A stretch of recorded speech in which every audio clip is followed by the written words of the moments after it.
Programang ito ay rated SPG, striktong patnubay at gabay ng magulang ang kailangan. Nakatakas si Ramon kaya natulungan niya si Tanggol sa pakikipaglaban. Para kay Ramon ay binigyan siya ng Diyos ng pangalawang buhay. Labis ang pagsisisi ni Ramon dahil siya umano ang dahilan kaya nasa panganib ang buhay ni Tanggol. Kaya pangako ni Ramon na magbabagong buhay na siya at itatama ang lahat ng maling gawain kung sakaling makakaligtas sila dito. Susuportahan niya ang layunin ni Tanggol na linisin ang droga sa Maynila.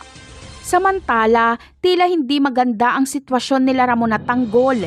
Ipit na sila at ubos na ang kanilang bala. Kaya dito ay may isip ni Ramon na isakripisyo ang sarili. Mag-isa siyang makikipagbarilan at patatakasin niya si Tanggol. Magpapakamatay siya, mabuhay lang ang kanyang anak. Ngunit bago pa mangyari ito ay darating na ang tropa ni Tanggol. Kaya lalakas ang pwersa nila Tanggol. Mapapantayan na nila sila Lucio dahil sa pagdating nila Enteng. Samantala, gusto nila Enteng na umalis na sila dahil ligtas na umano si Ramon, pero hindi papayag si Tanggol. Hindi siya aalis hanggat hindi napapatay si Lucio.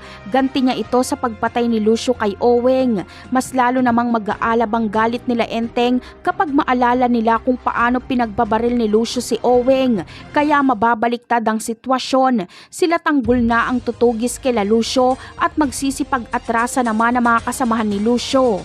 Habang si Lucio naman ay hindi aatras dahil mapapahiya umano siya kay Mayor Roberto kapag hindi niya mapaslang si Ramon at Tanggol. Iiwanan siya ng mga batang tondo, kaya mahuhuli ni Tanggol si Lucio at si Tanggol mismo ang tatapos sa kanya. Agad na mabibigyan ng hustisya si Oweng at nailigtas pa nila si Ramon. Muling lalakas ang pwersa nila Tanggol at lahat ng natitirang kayamanan ni Ramon ay gagamitin niya ito sa kabutihan. Magbabago na si Ramon. Napakarami pa nating dapat abangan sa mga susunod na episode. Paalam!